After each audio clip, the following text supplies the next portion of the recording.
এক ভাই আমার কাছে আরডি ফুডের টেকনিক্যাল অ্যানালাইসিস চেয়েছেন। আরডি ফুড আমাদের অ্যানালাইসিস অনুযায়ী যখন সে 20 টাকা লেভেলে ছিল তখন বাই সিগন্যাল দিয়েছিল। যে দেখতে পাচ্ছেন এই যে বাই লেখা আছে, সে একটা বড় লম্বা রেজিস্ট্যান্স ব্রেক করেছিল স্মার্ট মানির মাধ্যমে। এই বক্সটা হলো স্মার্ট মানি নির্দেশ করে। তো স্মার্ট মানি এখানে 22 টাকা 10 পয়সা দরে এন্ট্রি নিয়েছিল। এন্ট্রি নেওয়ার পর তারা ধাপে ধাপে স্টকটিকে অনেক উপরে নিয়ে যায়। এখন উপরে নেওয়ার পর দ্বিতীয় পর্যায়ে আবারও স্মার্ট মানি এখানে এন্ট্রি নেয়। স্মার্ট মানি এন্ট্রি নেয় হচ্ছে 19শে মে 2026।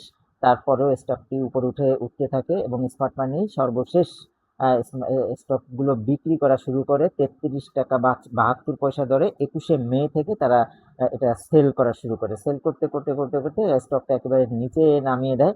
পরবর্তীতে স্মার্ট মানি আবার কিছু স্টক বাই করেছে। এই বাইটা আমার মনে হচ্ছে সেল করার উদ্দেশ্যে, অর্থাৎ বিনিয়োগকারীদেরকে ট্র্যাপে ফেলার উদ্দেশ্যে।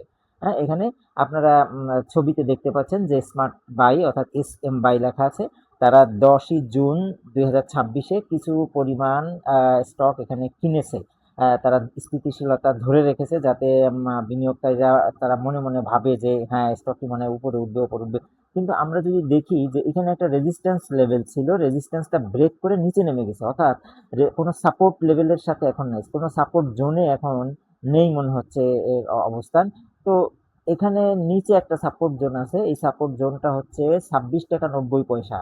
এটা যদি ভেঙে যায় তাহলে স্টকটা নিচে নেমে আসতে পারে। এখানে জোন দেখা যাচ্ছে ধূসর এবং ঝাপসা দেখা যাচ্ছে। আশা করি আপনারা স্ক্রিন দেখতে পাচ্ছেন। 24 টাকা 65 পয়সা লেভেলে চলে আসতে পারে স্টকটি। আমাদের যে প্রেডিকশন এটা কিন্তু এসএমসি এবং আইসিটি টেকনোলজির উপর নির্ভরশীল। আমরা এখানে যে সম্ভাবনা বা প্রেডিকশন দিতেছি এটা 60 থেকে 70%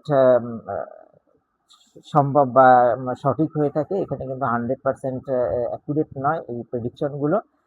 তো আশা করি আপনারা জেনে বুঝে সেই অনুপাতে সিদ্ধান্ত নেবেন। আর আরেকটা ইন্ডিকেটর, আমরা যে নর্মাল যে ইন্ডিকেটরগুলো ব্যবহার করি সেই ইন্ডিকেটর অনুযায়ী বলছে যে স্টকটি এখন আপ ট্রেন্ডে আছে।